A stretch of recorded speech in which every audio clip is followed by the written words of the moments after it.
One, George Floyd was high. Two, Derek Chauvin wasn't a nice person. And three, if George Floyd, when a cop arrests you, I've been arrested and I've also been assaulted by cops myself.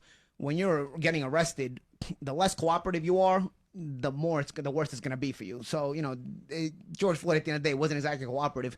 A cop doesn't have 6 hours on the job. Be like, all right, whenever you're ready, we're gonna get in the car and I'm gonna take you to the station, and then I'm gonna fill out the because then he's gonna still fill out paperwork when he arrests sure, you. There's a lot to do. So the cop doesn't want to spend 6 hours on the street with you and then bring you in and then have to do another 2-3 hours of paperwork on top of it too. So he's trying to get this thing done.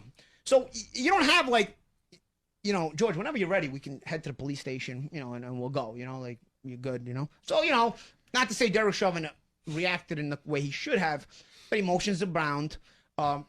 People get annoyed. Sometimes people abuse their authority when they get temperamental. And let's face it, Derek Chauvin had a very shady past too when it came out. So he probably had been the kind of guy that had done these kind of things before, even when he wasn't triggered. But in this case, George Floyd did trigger him. Let's face it.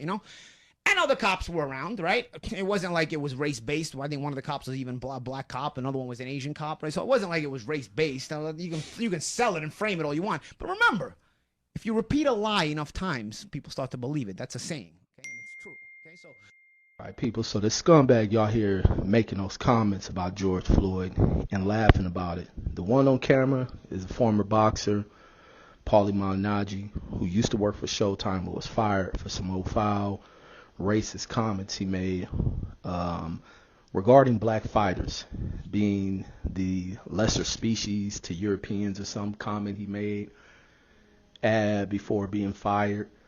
And the other guy laughing is the ESPN journalist Steve Kemp. So those are comments this dude thinks of when speaking on George Floyd. What's the point of even speaking on George Floyd? What's the purpose of making those comments? That's the reason why he died. Drugs had nothing to do with it. A cop wanting to write a damn report had nothing to do with it. Everything fell solely on the suspect, former cop, Derek Chauvin. George Floyd had nothing to do with it. And his death wasn't a result of drugs.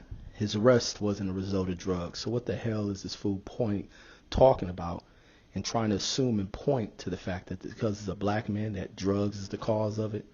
If you don't knock it off, homeboy, you don't knock it off. But that's all I got. Peace.